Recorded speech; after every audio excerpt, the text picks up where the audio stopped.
주변을 둘러보시면서 눈으로 또 말씀으로 함께 환영하는 시간 갖도록 하겠습니다. 하나님께 감사합니다.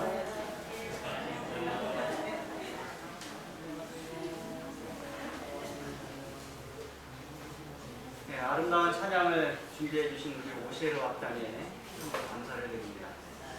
우리 어린 친구들이 합류해서 이 오시에르 악단이 한층 많이 풍성해졌습니다. 그렇죠? 오늘 2절 초반에 이 삼중주를 보면 세 쌍둥이가 있습니다. 피아노 치고 또 첼로하고 바이올린하고 참 아름다운 모습을 보여주었고 또 한 부분은 예송이가 곡주를 하는 모습을 보여주었습니다. 우리 어린아이들이 많이 성장해서 더 아름다운 찬양으로 하나님께 영광을 돌리고 또 우리 마음에 기쁨이 넘치기를 간절히 바랍니다. 결혼식 소식이 있습니다. 이순옥 집사님 아드님이 신윤천 형제와 또 김구미 자매가 8월 29일 날 오산에서 결혼을 하게 됩니다. 코로나 상황이어서 많은 분들을 초대하지는 못하는 그러한 상황입니다. 그러나 여러분 기억하셔서 기뻐해 주시기 바랍니다. 또 좋은 소식을 좀 알려드리면 지난주에 제가 발 씻겨주는 교회 이 개척교회에서 우리 교회에 건축헌금 500만 원을 보내왔다는 말씀을 드렸습니다. 근데 그곳에 그 이제 정보인 그 평신도 사역자죠. 정보인 목사의 소개로 천정인 성도님 우리가 전혀 모르는 분입니다. 이분이 200만 원의 헌금을 또 보내주셨습니다. 참 감사한 일입니다. 또 작은 돈이지만 여명숙 성도님은 3만 원의 건축 헌금을 보내주셨습니다. 전혀 모르는 교회에 이렇게 건축 헌금을 보내주시는 여러 성도들의 따뜻한 손길에 감사를 드립니다.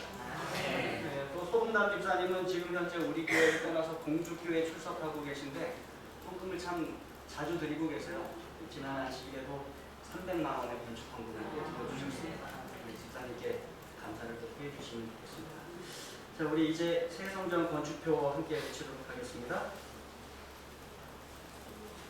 검은 글씨를 제가 또 여러분들이 파란 글씨를 외쳐주시기 바랍니다. 연합하고 기도하여 기도와 연합으로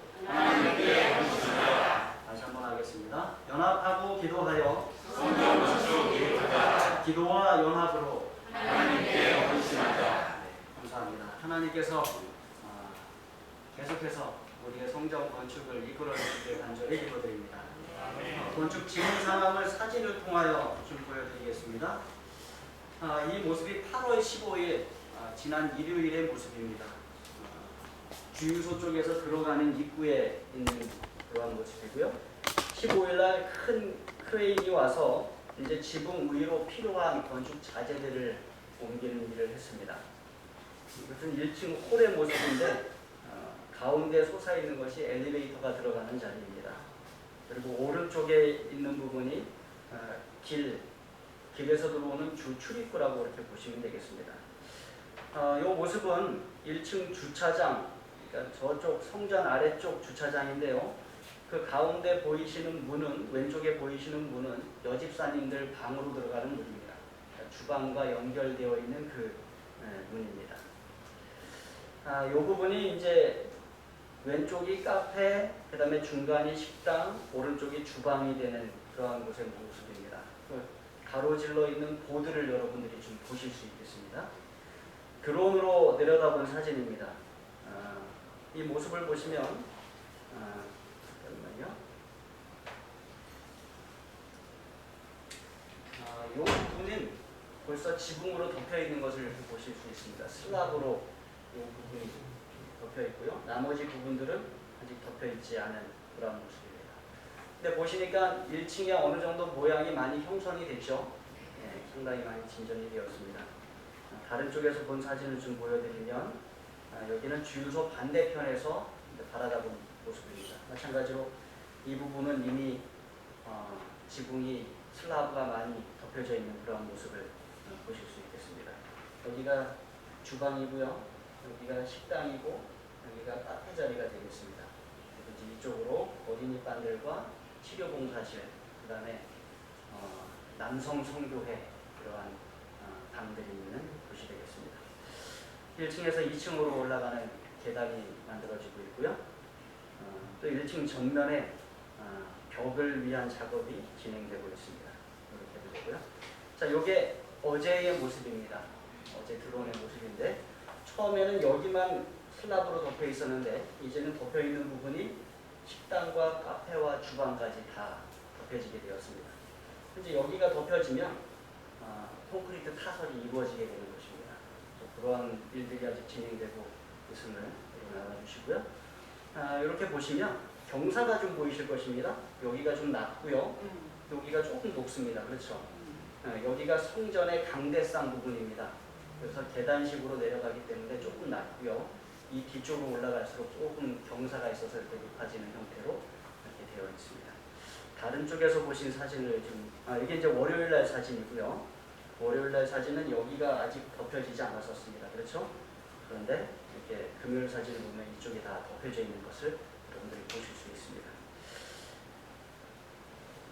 다른 쪽에서 본 사진 보여드리겠습니다. 이게 주유소 쪽에서 찍은 사진입니다. 아직 이쪽 유치반, 그 다음에 소년반, 유년반, 그 다음에 치료봉사실, 남녀 화장실, 그 다음에 이쪽에 이제 남성 성교회 방, 이렇게 아직 지붕이 덮여지지 않은 모습들을 여러분들이 보실 수 있겠습니다. 많이 됐습니까? 네. 어제 건축 소장님하고 감리단장님이 저를 부르셨어요. 제가 이제 아침이면 가서 둘러보고 기도하고 잠깐 앉아서 그분들이 하시는 말씀들을 듣고 이렇게 이제 돌아오려고 하는데 감리단장님하고 소장님이 저를 급하게 부르시더라고요. 목사님. 그래서 제가 이제 가서 무슨 하실 말씀이 있으십니까? 이랬더니 목사님, 저희가 내일 공사를 좀 해야 되겠습니다. 내일 무슨 날인데? 안식일인데 공사를 좀 해야 되겠습니다. 그래서 왜 그러시냐 했더니 지금 비가 다음 주에 계속 예보되어 있기 때문에 공사를 안 하면 이게 뒤로 자꾸 미뤄집니다. 공사가 자꾸 지연이 됩니다. 그래서 내일 공사를 좀 해야 되겠습니다. 제가 고민에 빠졌어요. 이분들은 자신들의 입장에서 공사를 좀 빨리 진전시키기 위해서 공사를 하고 싶다는 거예요. 근데 우리에게는 그날이 안식일이에요. 근데 그분들은 그분들의 시각과 우리의 시각이 다릅니다. 그래서 제가 잠깐 기도 좀 하겠습니다. 하고서 답을 안 드리고 집에 와서 한참 기도하는데 이거는 아무리 해도 양보할 수 없는 문제였습니다. 그래서 소장님 공사를 하고 싶으신 마음은 이해합니다. 공사를 빨리 진전시키고 싶으시고 또 성전을 완공을 빨리 하고 싶으신 그러한 사랑에 감사를 드립니다. 그러나 안식일은 우리가 양보할 수 없는 날입니다. 이해를 좀 해주시기 바랍니다. 이렇게 했더니 알겠다고 이렇게 얘기를 했습니다. 그러면서 제가 이제 날씨를 봤어요. 그랬더니 오늘 날씨가 비 있는 것입니다. 그래서 공사를 하고 싶어도 공사를 못하는 그런 날씨를 하나님께서 허락해 주셨어요. 너무 감사를 드립니다. 여러분, 성전을 지을 때 우리가 성전을 짓는 목적이 무엇인가 먼저 깊이 생각하게 되길 바랍니다. 빨리 짓는 건 중요하지만 뭐가 더 중요해요? 안식일을 지키고 하나님의 말씀에 순종하며 나아가는 것이 더 중요하다는 것을 기억하게 되길 바랍니다. 자, 계속해서 순조롭게 잘 이루어질 수 있도록 여러분 기도 많이 해주시기 바랍니다. 데살로니가전서 5장 12절과 13절에 있는 말씀을 다시 한번 교독하도록 하겠습니다. 제가 12절 말씀 읽고 여러분들이 13절 말씀을 읽어주시기 바랍니다. 12절입니다. 형제들아, 우리가 너희에게 구하노니 너희 가운데서 수고하고 주 안에서 너희를 다스리며 권하는 자들을 너희가 알고 그의 역사로 말미암아 하나님께서 가장 귀히 여기며 너희들이 구원하라. 아멘. 우리는 지난 시간 목자와 양떼의 관계에 관한 말씀을 나눴어요. 목자와 양떼의 관계에 교회의 건강이 달려 있습니다. 목자와 양떼의 관계가 건강하면 그 교회가 건강합니다. 목자와 양떼의 관계가 불편하면 그 교회는 건강한 교회가 될 수 없고 성장할 수 없고 부흥할 수 없습니다. 목자와 양떼의 관계에는 믿음과 신뢰와 사랑과 애정이 있어요. 거기에 문제가 생기면 교회는 무너지기 시작합니다. 그래서 지난 시간에 이 건강한 목자와 양떼의 관계를 위한 목자의 책임에 관해서 먼저 말씀을 드렸어요. 양떼를 향한 목자의 책임은 크게 세 가지입니다. 오늘 말씀에 나오는 것은 세 가지. 첫 번째, 목자는 수고해야 합니다. 여기서 수고한다는 말이 땀을 흘리고 피로가 느껴질 때까지, 지칠 때까지 일하는 것을 말한다라고 말씀드렸어요. 저도 그렇게 해야 되고 이 교회 목자들 되시는 장로님들께서도 그렇게 하셔야 됩니다. 목자는 양떼들 가운데서 수고해야 됩니다. 두 번째, 목자는 주 안에서 양떼를 다스려야 합니다. 다스린다고 하는 것은 감독하고 지휘하고 관장하는 것입니다. 특별히 주 안에서 다스리라고 말씀드렸습니다. 목자 자신이 먼저 주님 안에 있어야 합니다. 주님의 마음으로, 주님의 사랑으로 다스려야 하는 것입니다. 그들에게 영적 지혜를 주고 영적으로 그들을 보호하고 영적으로 그들을 올바른 길로 인도할 책임이 목자들에게 있는 것입니다. 세 번째, 목자는 주 안에서 권하는 자들이 되어야 합니다. 이 권한다는 것은 특별히 마음속에 넣어주다, 경고하다, 권고하다라는 뜻을 가지고 있습니다. 다른 말로 하면 양떼를 가르치는 것입니다. 교육하는 것입니다. 열심히 말씀을 연구해서 진리를 가르치는 목자가 되어야 하고 교회에서 올바른 삶을 가르쳐야 할 책임이 목자들에게 있는 것입니다. 정리하면 목자는 양들 사이에서 수고하는 사람입니다.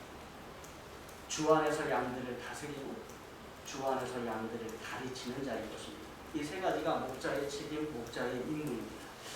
오늘은 이어서 목자에 대한 양떼의 책임에 대해서 말씀을 나누고자 합니다. 제가 오늘 말씀을 준비하면서 상당히 조심스러웠어요. 왜 그래요? 오늘 말씀을 들으면서 여러분들이 잘못 생각하면 목사님이 우리 보고 나보고 목사님을 저렇게 대하라고 설교하시는구나 라고 오해하실 수 있기 때문에 여러분 오해하지 않게 되기를 간절히 바랍니다. 오늘 말씀은 성경 연구의 순서에 따라서 우리에게 주어진 말씀입니다. 먼저는 목자가 양들에게 어떻게 해야 되는지 우리가 공부했고, 이어서 양들이 목자에게 어떻게 해야 되는지 우리가 배우게 되는 것입니다. 그래서 제 말씀에 오해 없이 여러분들 들어주시기 바랍니다. 양떼는 목자를 어떻게 대해야 되는가? 미국의 한 설문조사에 의하면 이 설문조사에 3,000개의 교회의 목사와 평신도들, 장로들을 대상으로 설문조사를 했는데 그 가운데 이러한 질문이 있었습니다. 사람들이 교회를 떠나는 주된 이유가 무엇인가? 여러 대답이 있었는데 가장 많이 나온 대답 중에 하나가 목사님이 싫어서. 사람들이 교회를 떠나는데 가장 큰 이유 중에 하나가 뭐라고요? 목사님이 싫어서. 제가 부담을 느꼈어요. 저도 싫어서 떠나는 분들이 계실 수 있겠구나. 그래서 저는 여러분들이 저에게 많은 사랑을 주심에 대하여 잘 알고 있고 감사를 드립니다. 그런데 이 사람들이 교회를 떠나는데 목사님이 싫어서 교회를 떠난다는 것입니다. 그런데 반대로 교인들이 때로는 목사님이 싫어서 본인들이 떠나지 않고 목사님을 떠나게 한다는 것이에요. 이런 유머가 있습니다. 여러분 유머라고 제가 말씀드린 것을 기억하십시오. 편리하고 고통 없이 목사를 보내는 방법. 편리하고 고통 없이 목사를 떠나보내는 것입니다. 목사님이 싫어서 목사님이 다른 곳으로 좀 갔으면 하는데 그리스도인으로서 마음 아프게 보내드리기는 싫으니까 마음 안 아프게 편리하게 고통 없이 목사를 보내자는 것입니다.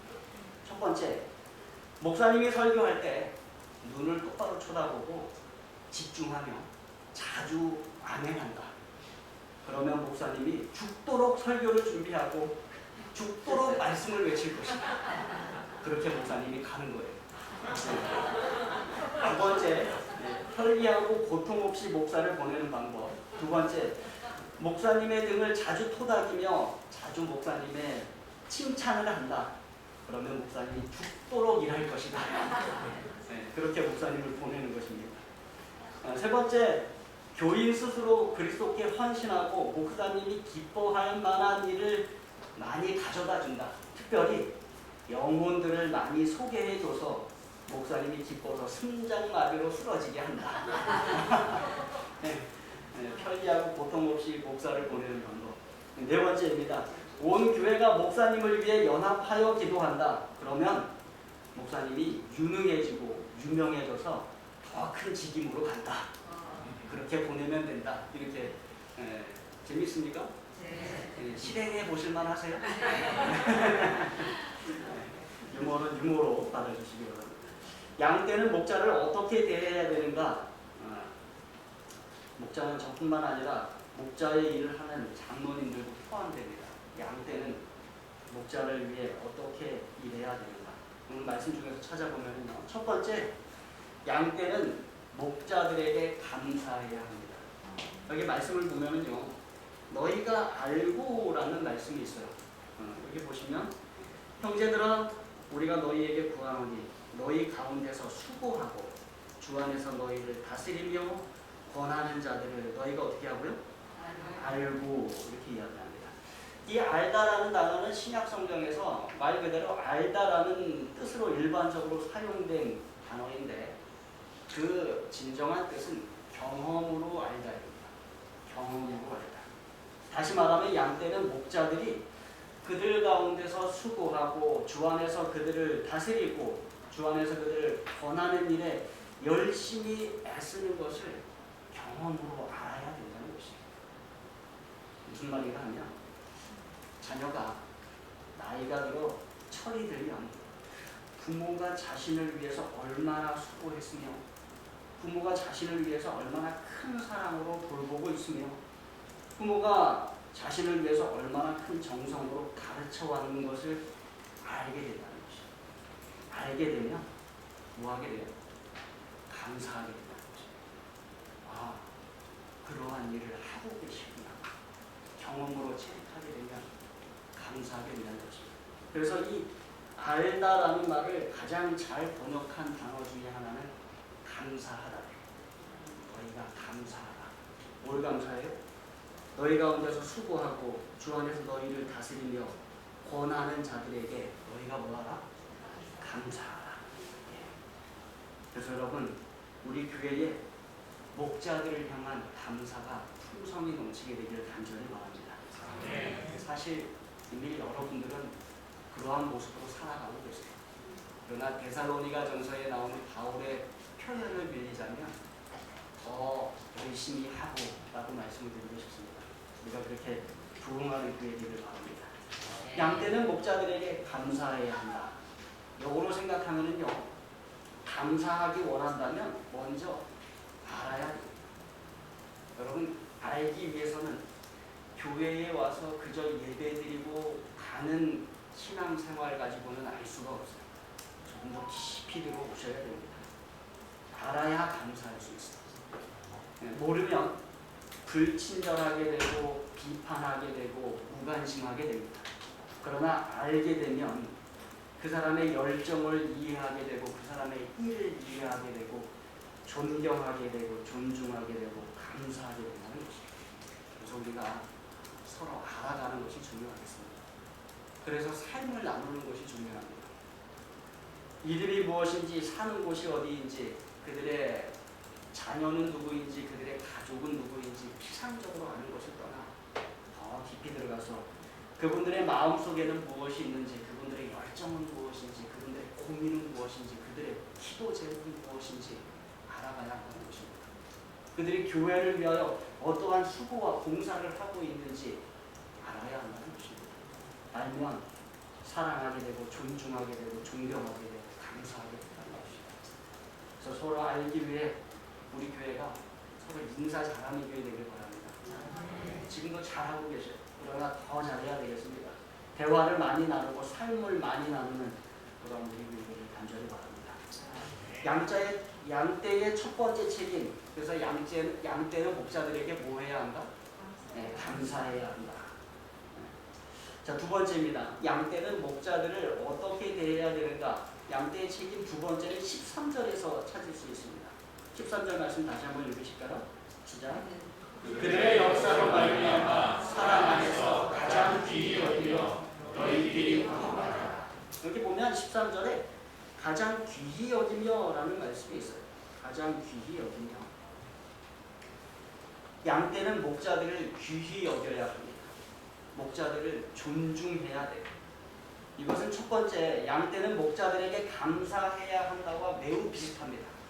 감사해야 된다, 귀히 여겨야 한다. 그러나 귀히 여기는 것은, 존중하는 것은 감사하는 것보다 좀 더 깊이 들어갑니다.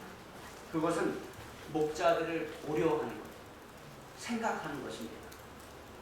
목자들을 존중하고 존경하는 것입니다. 그런데 여기 귀히 여기며 라는 말씀 앞에 뭐가 붙어 있어요? 가장이라는 말씀이 붙어 있어요. 가장. 예, 우리나라 말은 가장이 이제 가장 꾸미는 말처럼 보이지만 사실은 원어에서는 가장 귀히까지가 꾸미는 말입니다. 그리고 여기며가 다른 말이에요. 근데 가장 귀히라는 이 단어의 뜻은 헤아릴 수 없이 한층 더 대단히 매우 높이 그런 뜻을 갖고 있어요. 그래서 양 떼는 목자들을 귀히 여기되 존중히 여기되 매우 높이 귀히 여기고 헤아릴 수 없이 존중해야 하는 것입니다. 아주 그 깊이를, 넓이를, 높이를 크게 해서 존중해야 된다는 것이에요. 자, 그리고 그 앞에 또 꾸미는 말이 있습니다. 가장 귀히 여기며, 근데 그 앞에 뭐가 있어요? 네, 사랑 안에서라고 꾸미고 있어요. 가장 귀히 여기되 사랑 안에서 귀히 여겨야 돼요. 그리고 사랑은 하나님의 속성 가운데 하나예요. 사랑은 예수님의 속성 가운데 하나예요. 그래서 사랑은 그리스도인의 속성 가운데 하나입니다.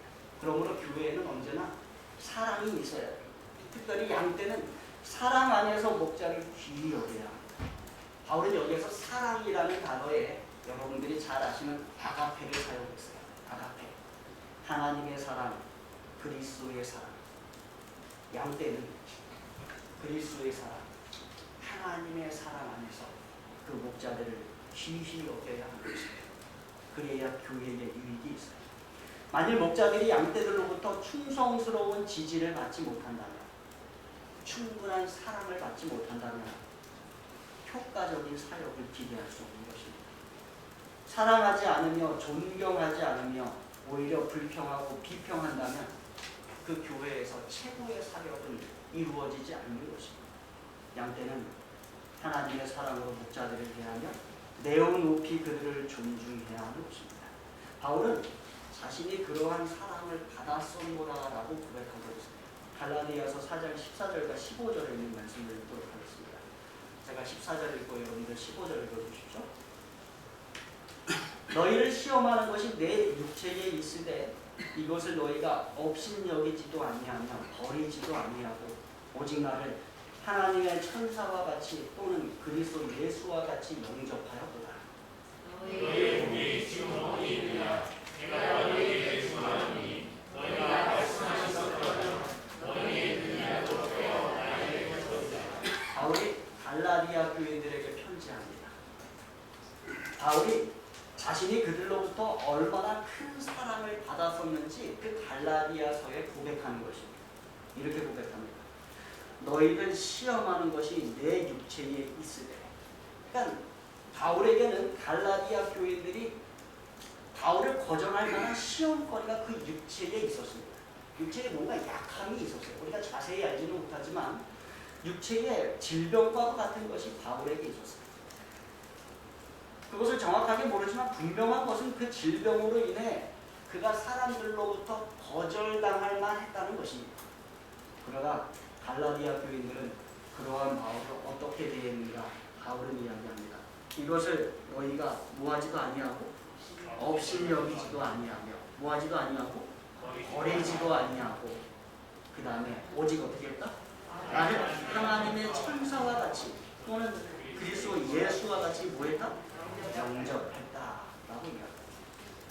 바울의 질병이 무엇이든지 간에 갈라디아 교인들은 바울을 경멸할 수 있었습니다. 고대에는 질병을 대개 어떤 중한 죄에 대한 하나님의 직접적인 형벌로 간주했었어요. 하나님의 형벌받는 자로 바울을 내칠 수 있었습니다. 그러나 갈라디아 교인들은 자연스럽게 바울을 받아들였고 또 바울을 사랑했고 바울을 영접했습니다. 온 마음을 다해 바울에게 호의를 베푼 것입니다. 하나님의 천사처럼 바울을 대해 주었고 그리스도 예수같이 그들을 대해 줬던 것입니다. 그래서 바울 자신이 그들에게서 얼마나 큰 사랑을 느꼈는지 바울이 뒤이어서 이렇게 고백합니다. 너희가 할 수만 있었더라면 뭐라도 너희는 눈이라도 떼어 나에게 주었으리라. 어떠한 학자들은 말하기를 바울은 눈의 질병이 있었다, 눈의 병이 있었다라고 이야기를 합니다. 그래서 그 바울의 눈의 질병 때문에 그 갈라디아 교인들이 뭐라고? 자신들의 눈이라도 빼서 바울에게 주고 싶을 만큼 그들이 그를 그렇게 사랑했다라고 말하는 것입니다. 바울이 그들로부터 정말로 큰 사랑을 받았습니다. 그들은 바울을 매우 높이, 매우 귀히, 헤아릴 수 없이 존중했던 그런 모습을 보게 된 것입니다. 어쩌면 갈라디아 교회에 그들의 사랑 때문에 바울은 하나님의 사역을 더 크게 이룰 수 있었는지 모릅니다. 그래서 그것을 경험한 바울이 데살로니가 교회에 편지 쓰면서 뭐라고 하는 거예요? 사랑 안에서 가장 귀히 여기다, 이렇게 말하고 있습니다. 사랑 안에서 가장 귀히 여기다. 하나님께서 주시는 사랑 안에서 가장 귀히 여기다. 그래서 양떼의 책임 첫 번째는 양떼는 목자들에게 뭐 해야 한다? 감사해야 한다. 두 번째는 양떼는 목자들을 어떻게 해야 된다? 가장 귀히 여겨야 한다. 목자들을 존중히 여겨야 한다. 그런데 이 사랑 안에서 가장 귀히 여기며 앞에 또 꾸미는 말이 있어요. 재밌죠? 보겠습니다. 뭐가 꾸미고 있습니까? 그들의 역사로 말미암아라고 말하고 있어요. 그들의 역사로 말미암아. 양떼는 목자들에게 감사하고 양떼는 목자들을 사랑 안에서 가장 귀히 여겨야 합니다. 그런데 여기 조건이 있어요. 그들의 역사로 말미암아 귀히 여겨야 하고, 앞에 보면은요, 그들이 수고한 것에 대하여 감사해야 합니다. 여러분, 양떼의 감사와 양떼의 사랑과 양떼의 존중은 지도자들의 일에 관한 것입니다. 지도자들의 믿음에 관한 것이 아닙니다. 지도자들의 성품에 관한 것이 아닙니다. 우리는 때때로 누군가의 믿음을 칭찬하려고 하고 누군가의 성품을 칭찬하려고 합니다. 그러나 어쩌면 그것은 하나님께서 하셔야 될 일이지 우리가 해야 할 일은 아니고, 목자들이 일을 이루었을 때, 직임을 갖고 일을 하고 있을 때 그 일에 대하여 칭찬하는 것은 우리에게 필요하다는 것입니다. 그래서 공통적인 조건, 그들의 수고, 그들의 역사에 대하여 우리가 감사하고 존중이 여겨야 하는 것입니다. 정리하면 목자들은 자신들의 믿음 때문에 귀히 여김받으려고 하지 말아야 합니다. 목자들은 자신들의 성품 때문에 존중받으려고 하지 말아야 합니다. 목자들은 자신이 수고하고 자신이 믿음 안에서 역사하는 것으로 감사의 여김을 받고 존중의 여김을 받아야 하는 것입니다. 다시 말하면 목자들은 그리스도께서 그러하셨던 것처럼 양들을 위해 목숨을 내려놓는 일까지 해야 하고, 양떼는 그러한 목자를 감사하고 존중해야 하는 것을 우리가 보게 되는 것입니다. 양떼들 측면에서 보면 양떼는 목자들을 그들의 믿음 때문에, 그들의 성품 때문에 감사하고 존중할 것이 아니라 하나님께서 그들에게 맡기신 사역으로 인하여 감사해야 될 것입니다.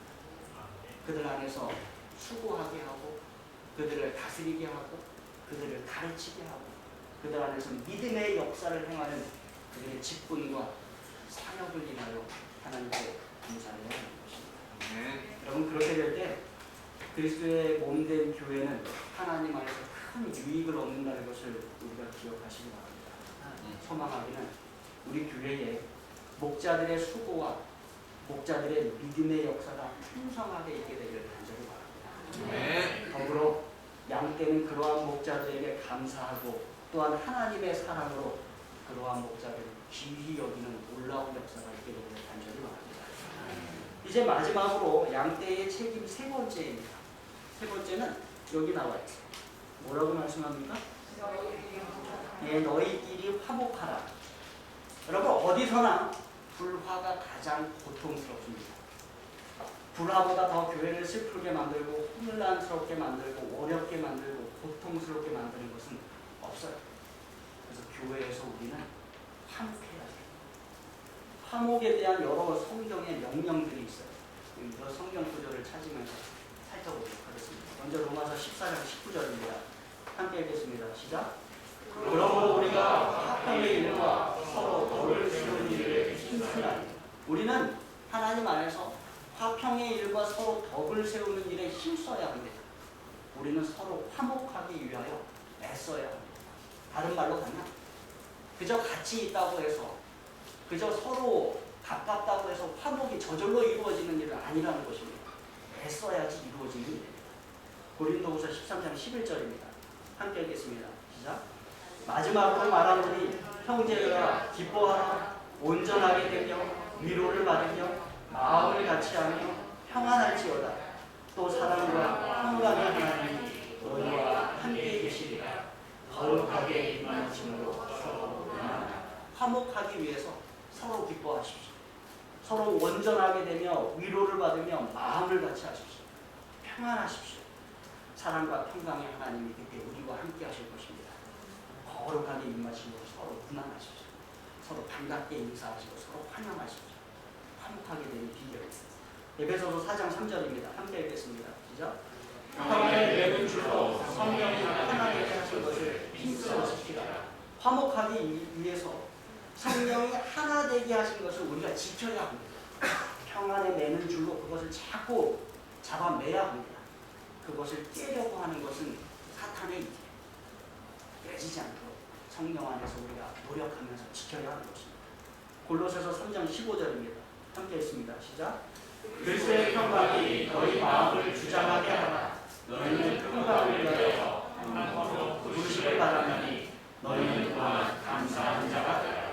그리스도의 평강이 우리 각자의 마음을 주장하게 하십시다. 우리가 평강을 위해서 한 몸, 한 교회로 부름받았습니다. 우리는 감사하는 자가 되어야 합니다. 우리는 화목하는 자가 되어야 합니다. 야고보서 3장 18절입니다. 함께 읽습니다. 시작. 화평하게 하는 자들은 화평으로 심어 의의 열매를 거두리라. 우리가 화평하게 할 때, 우리가 화목하게 할 때 의의 열매를 거둘 수 있음을 기억하시기 바랍니다. 그래서 양떼의 책임 세 번째는 서로 화목하게 하는 것입니다. 서로 화목하는 것입니다. 서로 화목하게 하기 위해서 가만히 있는 것이 아니라 우리는 서로 노력해야 됩니다. 서로 섬기고 봉사하고 사랑해야 합니다. 서로 알아야 합니다. 목자는 양떼와 평화롭게 살아야 합니다. 양떼는 목자와 평화롭게 살아야 합니다. 서로 다툼이 일어나지 않도록, 갈등이 일어나지 않도록 목자는 양떼 가운데서 수고하고 양떼를 잘 다스리고 양떼를 권하는 일에 충실해야 합니다. 양떼는 목자들에게 감사하고 목자들을 하나님의 사랑 안에서 가장 귀히 여기고 목자와 화목하기 위해서 노력해야 합니다. 이렇게 교회에 목자와 양떼의 조화가 있을 때 교회는 하나님께서 요구하시는 일을 이루어갈 수 있습니다. 그것이 아무리 커 보이는 일이라 할지라도 우리가 능히 이루어갈 수 있습니다. 신실한 목자와 신실한 양떼가 있는 우리 세종 한국교회 되기를 간절히 바랍니다. 그렇게 해서 하나님의 왕국을 전진시키고 하나님께 영광을 돌리는 교회, 또 예수님 재림하시는 그날까지 하나님께서 우리에게 약속하신 축복들을 다 받아 누리는 그런 귀한 교회 되길 바라면서 이 말씀을 마치겠습니다.